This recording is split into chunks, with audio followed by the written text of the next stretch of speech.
भगवान परशुराम इस पृथ्वी तल पर जन्म लिए एक ऐसे वीर जिन्होंने इस पृथ्वी को 21 बार क्षत्रिय विहीन कर दिया था। इसके साथ साथ उनके क्रोध से भगवान गणेश जी भी ना बच पाए थे। तो चलिए दोस्तों, आज के इस वीडियो में हम देखेंगे भगवान परशुराम जी के बारे में, जिनके बारे में आज तक बहुत सारे आध्यात्मिक और पौराणिक कथाओं में लिखा गया है। वैशाख मास की शुक्ल पक्ष की तृतीया तिथि पर भगवान परशुराम का जन्म हुआ था। अक्षय तृतीया के दिन उनकी जयंती मनाई जाती है। भगवान परशुराम विष्णु के अवतार थे। उनका जन्म एक ब्राह्मण परिवार में हुआ, लेकिन उनकी आदतें और व्यवहार हमेशा क्षत्रियों जैसी ही रही है। उन्होंने अपने माता पिता के अपमान का बदला लेने के लिए इस पृथ्वी को 21 बार क्षत्रिय विहीन कर दिया था। और उसके पीछे की कहानी ऐसी थी। वंश के राजा सहस्त्रार्जुन बल और घमंड की वजह से वो लगातार ब्राह्मण और ऋषियों पर अत्याचार कर रहा था। एक बार राजा सहस्त्रार्जुन अपनी सेना को लेकर परशुराम के पिता जमदग्नि ऋषि के आश्रम पहुंचा और सहस्त्रार्जुन राजा ने अपने सेना के खान पान की व्यवस्था करने के लिए परशुराम जी के पिता जमदग्नि ऋषि को कहा।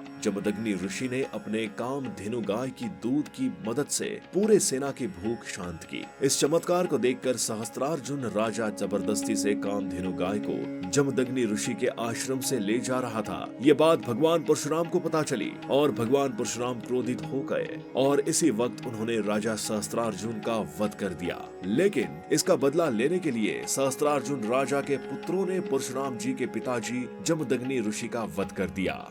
जब जिंदगी उसी को चिता पर लेट आया था, तब उनके शरीर पर शस्त्र के 21 गांव देखने मिले और ये देखकर परशुराम ने शपथ खा ली थी कि मैं 21 गांव का बदला लेने के लिए 21 बार इन क्षत्रियों का वध करूंगा। और इसके बदले भगवान परशुराम ने 21 बार क्षत्रिय के वंशजों को पृथ्वी से मिटा दिया था। इसके साथ साथ परशुराम भगवान शिव जी के बहुत ही बड़े भक्त थे। शिव जी को ना मिलने देने की बात पर भगवान परशुराम ने गणेश जी का एक दांत काट दिया था, जिसकी वजह से गणेश जी को एक दंतायक कहा जाता है।